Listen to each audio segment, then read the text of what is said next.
ഇൻഡിഗോയ്ക്ക് 944.20 കോടി പിഴയിട്ട് ആദായ നികുതി വകുപ്പ്. ഇൻഡിഗോയുടെ മാതൃകമ്പനിയായ ഇന്റർഗ്ലോബ് ഏവിയേഷൻ ലിമിറ്റഡിന് 944.20 കോടി രൂപ പിഴയിട്ട് ആദായ നികുതി വകുപ്പ്.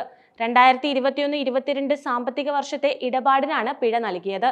എന്നാൽ തെറ്റായ ശിക്ഷയാണ് ആദായ നികുതി വകുപ്പ് തങ്ങൾക്കെതിരെ ചുമത്തിയതെന്നും ഇതിനെതിരെ നിയമ നടപടി സ്വീകരിക്കണമെന്നും ഇന്റർഗ്ലോബ് ഏവിയേഷൻ ലിമിറ്റഡ് അറിയിച്ചു കഴിഞ്ഞു.